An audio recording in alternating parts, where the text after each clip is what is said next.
All right. It's been a long day already.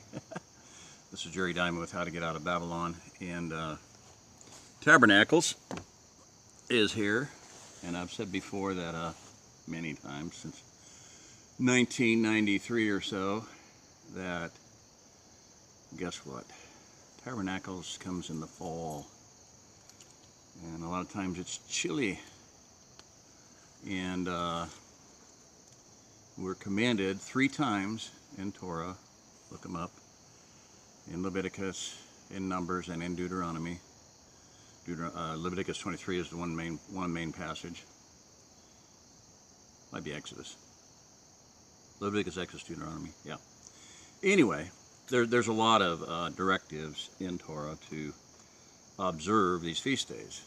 In the book of Zechariah 14, I believe it is, it says that everyone will come and celebrate, observe tabernacles, and if they don't, it says all nations will observe tabernacles. If they don't, they will have no rain for their crops. So kind of would behoove you to have rain for your crops. So as things have turned out, and the other thing about tabernacles is it's like practice for cold weather camping. Why would you want to go cold weather camping? Well, pray that your flight be not in winter. Those words ring a bell. I hope they do. So it may be that you being a prepper, LOL, it might be that come wintertime, someday you might have to bug out to your, hopefully you have one bug out location. Most preppers I know have no clue as to where they're going to bug out to. A lot of them are going to cut barbed wire, travel across the land, and get attacked by teams of large guard dogs who kill anything. That, anyway, okay. Bunny trails. Anyway, that's not my purpose here. So, but you need to have some place to go. Now, one thing that I think is a good idea. How you go about it is up to you. I would seek advice. Monty Judah, Lamb and Lion Ministries, I believe. And I heard this from Pastor Joe Fox, and I think it's a great idea. You should have your things ready in the vehicle, ready to pack really quick, 72-hour kit, whatever. And you should have backup plans. You could have a bicycle rack with mountain bikes on it, packs, panniers, whatever. You could have even inside or on top like a mono wheel, single wheel hiker. And I've covered that before. Look up the videos on it. I want to get back to that. I haven't yet, but maybe someday I will. Build one, buy one. You know, Canadian prepper Nate, the one he reps, the mono fat wheel, whatever. It's about $1,000. Well, I'm sure you could come up with 4 adequate ones and have 4 or 5, probably 5. For that price, you could have 5 adequate ones and spread a couple 100 pounds of weight onto those wheels, and have have 5 people hauling 200 pounds instead of 1 person hauling 200 pounds for that same price. So build 10 of them for that price. So anyway, may not be as cool. Although the thing that he fretted about was a flat tire. I'm like, $1,000 and they don't give you a no flat tire? That's insane. Tannus, T-A-N-N-U-S, the company that makes no flat tires. They're high tech, air foam, bubbled. So anyway, as things have turned out, my saga has been interesting over the years.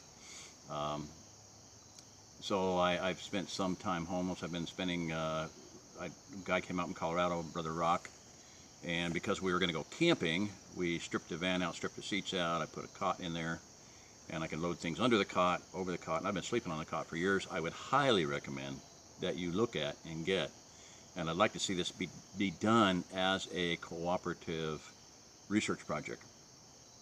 I can give it ideas. There's one that I really think is like Redmond, I think. That it's set it up, boom, it's out, collapse it back up. It has about 5 legs on each side that hit the floor, 10 legs total instead of 6. The military one, I like them. They're very tight. I've been sleeping on one for like 3 years now. Very comfortable, but very, very hard to put together. I mean, for me, because it requires some massive amount of tension with a pry bar to get the things to seat correctly. So this other one where it's just like set it out, pack it up, stick it back in the bag, throw it over your shoulder, go. I like that. So there's a number of other ones that I would maybe look at, but inexpensive ones for, you know, boatloads of people, you know, the kind that just like fold in half, lay them out. So anyway, I got to get rolling here because I've been spending a whole lot of time. I've laid out Tyvek just because I'm borrowing a tent and I wanted to give it extra protection. So I've got 2 pieces of Tyvek there. Tyvek is great stuff for footprints for tents. Back when I got those, it was depressing. I had to listen to a guy that used to do construction in Kansas City. He said, "If you have any idea how many hundreds of rolls of those we threw away?" And he said it so many times, and I was just getting sick that I said, "Shut up, shut up." I made teepees out of these things. I've made bivy sacks out of them. They're water. It's basically like cheap Gore-Tex, poor man's Gore-Tex. It's building wrap. You see them on building all the time. One's Tyvek this way and one's Tyvek that way. But I'm not going to take the tab out so you can see that any better. Because if this thing falls off, it's a suction cup onto the side of the van window, which I cleaned off real good, so it should be fine. Finally, first time I've used one of these. Okay, so footprint, I'm going to set this up. I watched a couple of reviews on it. The guy said that it is a good tent. The guy was out, first time they set it up, it was in a rainstorm and a downpour, and it did not leak.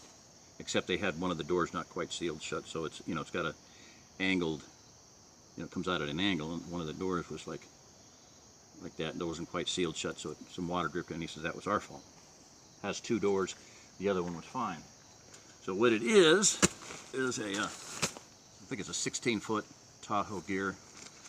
The one guy said him and his buddy took about 10 minutes to set it up, and he set it up by himself in 11 minutes. So I'm thinking maybe I will turn this off, do that as an introduction, and then go ahead and watch. You can laugh, it might be a comedy, but you know, setting up tents for the first time is often a interesting situation. But in this case, it's one pole. Now, on that subject, I want to say that if you're setting up an unfamiliar tent, the first thing you got to do is lay the poles out, put them all together. If they're bungee corded, you know, snap poles, you know, clip together. I mean, you know, shock corded. Put all the poles together, lay them out, count them, see how many you got. Okay, give it to me. Come on, give me it. Come on, come on, come on. You want it? You got to get it. Come on.